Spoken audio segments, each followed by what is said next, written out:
السلام عليكم ورحمة الله وبركاته. ازيك يا حبايبي؟ عاملين ايه؟ يا رب تكونوا بخير. النهارده معانا بقى ايه فيديو جميل كده وحلو. نعمل النهارده يا جماعة طاجن كوارع بورق العنب، او طاجن ورق عنب بالكوارع. دي معايا كمان الكوارع دي يا جماعة، انا جوزي شاريها لي جاهزة متنضفة جاهزة من الجزار. ما تكون عايزة تعملي كوارع خلي جوزك يجيبها لك من الجزار، هاتيها كده متنضفة جاهزة، انا طبعا مش هنعرف ننضفها احنا في البيت طبعا. فهيجي شوفوا ما شاء الله تبارك الله، جايه والله عشان اقول لكم كانت زي الفل. ما عملتش في اي حاجه ولا نضفت في اي حاجه، جايه لي نضيفه زي الفل ما انتم شايفين. نقعتها بميه وخل وليمون ودقيق. نقعتها الاول بميه وخل وليمون، وبعدين نقعتها شطفتها ورجعت نقعتها تاني بالدقيق زي ما انتم شايفين، بشويه دقيق. ودي الميه اللي انا هغلي فيها الكوارع، جهزت شويه ميه وحطيت فيها الليمون وقش برتقان ولو ورق لورا بقى.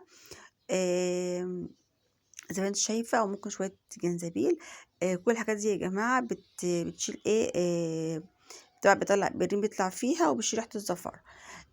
زي ما أنتم شايفين كنت أنا بقى ناقعاها في الدقيق آخر مرة، شطفتها تاني ونضفتها خالص زي ما أنتم شايفين، والله بيضة بياض مش عايزة أقول لكم. يعني بصراحة متنضفة تنضيف جميل طبعًا، لإن هي جاية من عند الجزار، وهُم بيبقى عندهم خبرة في الحاجات ديّة وبينضفوها تنضيف آآ أحسن طبعًا من اللي بينضفها في البيت. أنا طبعًا ما باعرفش أنضفها أصلًا في البيت.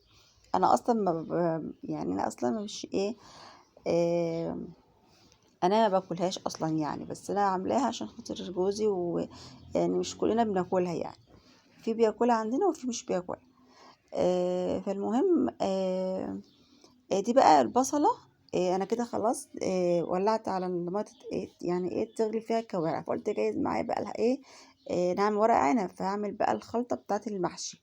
المحشي العادية يا جماعة، باعمل بس البصل بامرطها وأحطها في الصلصة. زي ما أنتم شايفين بقى أشوّح بعد ما الكوارع بقى اتغلت معانا، هابدأ بقى إن أنا أشطفها تاني وأشوّحها بقى زي اللحمة بالضبط.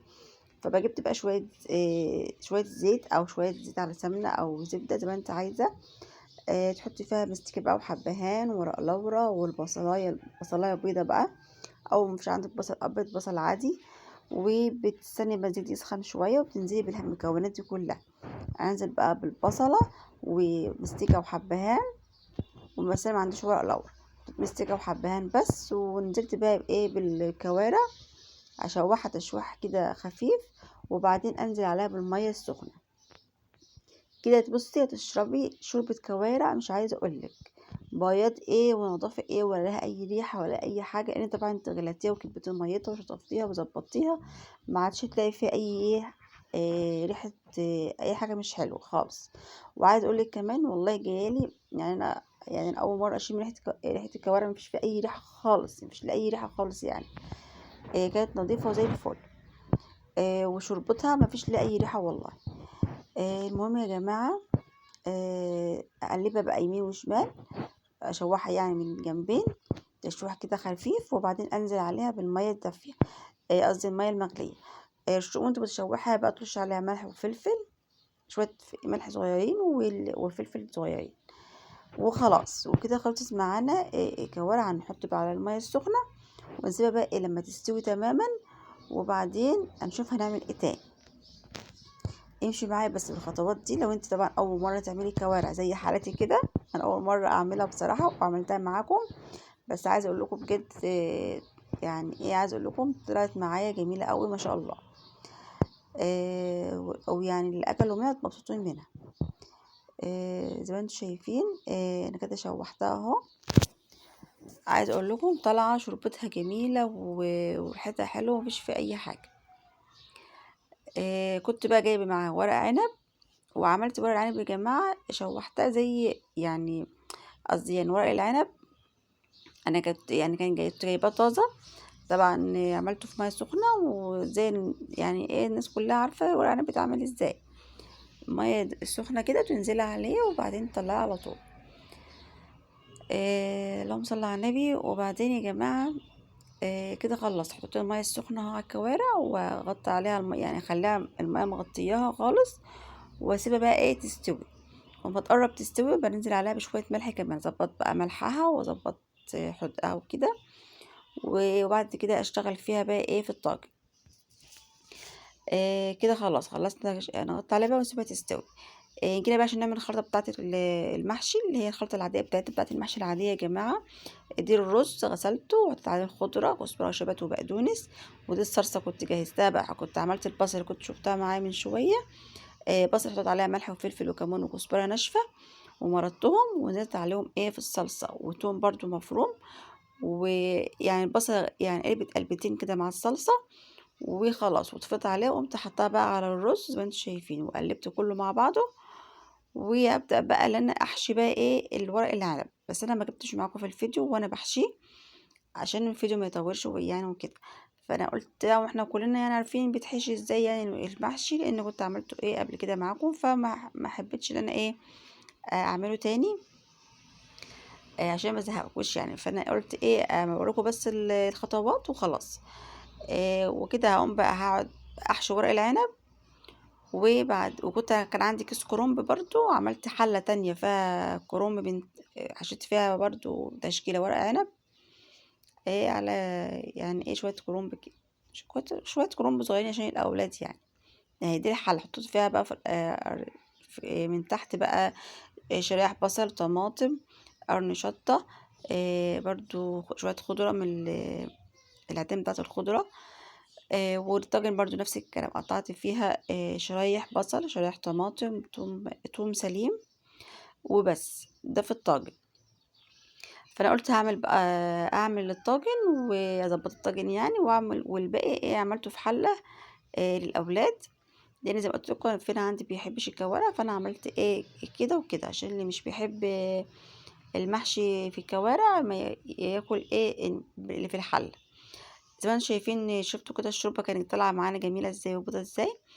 هاجي بقى في الاخر بقى اما تيجي خلاص هتطفي بقى على الكوارع خلاص استوت معاكي، هتعملها طشه. الطشه دي ايه يا جماعه، اللي هي بالتومه بس كده تصفريها وتنزلي عليها ايه على الكوارع. الطشه دي يا جماعه بتديلها طعم حلو للكوارع وريحه حلوه.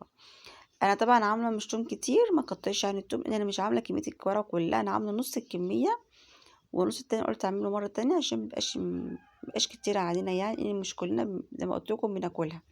فانا ما كترتش كتير يعني، عملت نصها والنص التاني قلته مرة تانية. فانت هتصفري التومة مش هتحمريها قوي يعني، يكون لون ذهبي كده، وتنزلي عليهم بس ما تكتريش التوم يعني عشان ما يبقاش حامو كده. فصين توم صغيرين هتصفروهم زي ما انتم شايفين مع معلقة سمنة، وتنزلي عليها على الشوربة زي ما انت شايف. تهدي النار على التوم عشان ما تتحرقش منك، وتقلبي لغايه ما يصفر معاكي صفار خفيف زي ما تشوفي معايا دلوقتي. كده خلاص بدأت تصفر معايا اهو. هنزل بقى عليها على الشوربه. عايز اقول لكم الريحه كانت قلبة الدنيا.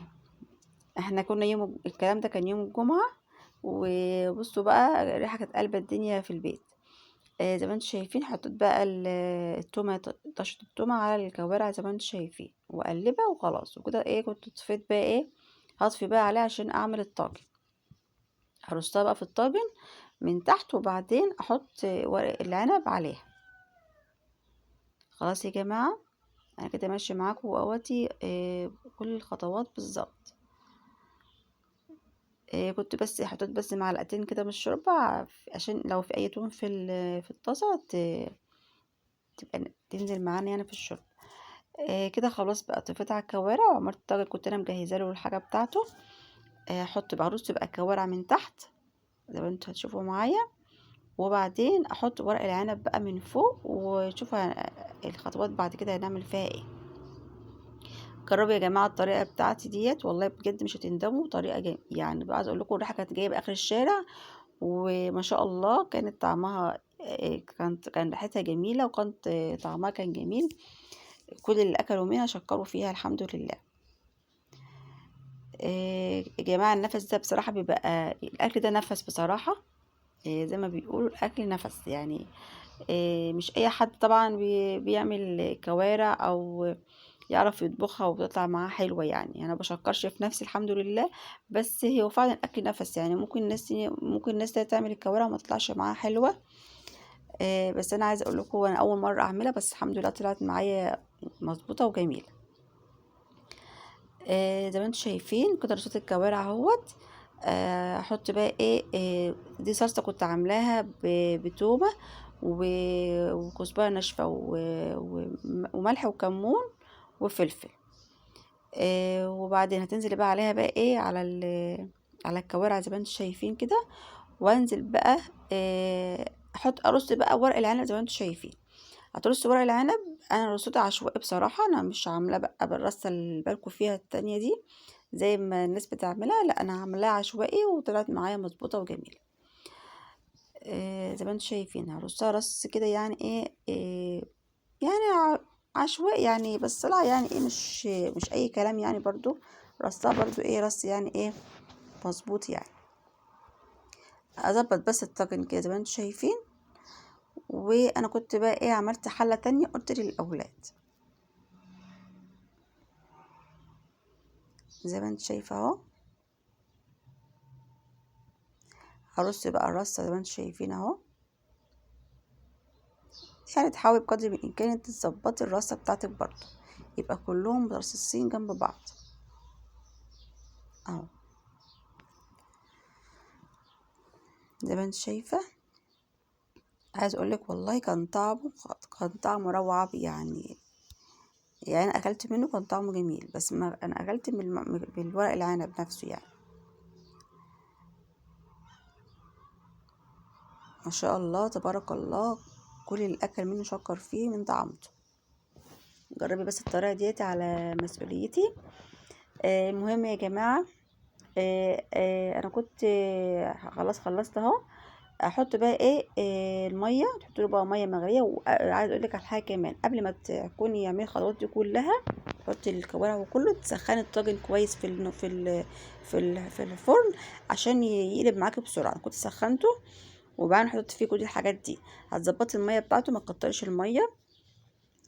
وتحطي بقى عليه برضو رشه من الصلصه اللي احنا حطيناها في الاول. هتحطي معلقتين كده منها، وتعصري عصير ايه ليمون على الوش. وبس كده تقوم مغطيه على ورق الفويل زي ما انتم شايفين. وهنحطها بقى في الفرن. من تحت يقلب بقى مع بعضه بقى، تلاقي بصي الريحه قلبة الدنيا بجد يا جماعه. بصراحه ورق العنب في الطاجن بيبقى مختلف جدا عن في الحله، بيبقى ريحه تانية وطعم تاني. كمان بقى لما يكوني بقى ممكن تعملي بقى تحته بقى لحم السيك بقى من تحت بدل الكوارع. برضو بيبقى حاجة تانية ان شاء الله باذن الله هعمل لكم فيديو تاني لحم السيك ان شاء الله باذن الله من تحت وعلى وش ورق العنب كده. خلاص غطيه بقى، حطيت عليه الليمون والصلصه وجهزته وظبطت الملح بتاعه. وهحطه بقى في الفرن. دي الحاله التانية يا جماعه، انا كنت هشير لكم عليها عشان الاولاد اللي مش بيحب اللي فيه الكوارع. حطيت برضو عليها معلقتين من الصلصة وظبطت الملح بتاعها. وحط بقى المية المغلية وعصير الليمون زي ما انتوا شايفين. معلش بقى انتوا شايفين البوتاجاز ملخبط زي ما انتوا شايفين. طبعا ده شيء اكيد يعني من اللي احنا بنعمله ده. طبعا بعد ما نخلص كل ده هيتغسل ويتنضف. ده حال كل ست بيت طبعا يعني، وهي بتطبخ لازم البوتاجاز يبقى عامل كده، بالذات لما يكون يوم محشي بقى. زي ما انتم شايفين خلاص كنت ولعت عليه بقى واسيبه بقى يستوي واظبط له الميه. وكده خلصنا المحشي بتاعنا النهارده. هنشوف بقى بعد ما خلصنا. ده المحشي اهو، ده المحشي اللي كان في الحله يا جماعه. حطيته على الصينيه زي ما انتم شايفين. يا رب الفيديو كده يعجبكم يا رب. ده كده بقى عندي هنا الطاجن بقى اهوت بعد ما طلع من الفرن. كنت انا بقى قدحت عليه كده بشويه زيت برضو من على الوش قبل ما اطلعه من الفرن. تقدح عليه شويه زيت كده يطلع معاكي كده زي ما انتم شايفين. وعايز اقول لكم كان ريحته قلب الدنيا. يا رب الفيديو كده يعجبكم وجربوه. ولو انتوا جربتوا قولوا لي في التعليقات ايه رايكم في الطاجن ورق العنب بتاعي بالكوارع. لو انت اول مره تشوفي بقى الفيديو او او اول مره تدخلي على القناه بتاعتي، يا رب ما تنسوش بقى بالاشتراك واللايكات. تشوفوا الشوربه يا جماعه، دي شوربه الكوارع جميله ازاي وبيضه ازاي وطعمها جميل وريحتها جميله. ما تنسوش بقى باللايك، لايك كتير يا جماعه، عايزه الفيديو يوصل لاعلى اللايكات. ويا ريت بقى ما تنسوش بالاشتراك وتفعيل الجرس عشان يوصلك كل جديد. بس يعني انتوا بتتفرجوا بس من غير لايكات، ارجو اللايكات يا جماعه. والسلام عليكم ورحمه الله وبركاته.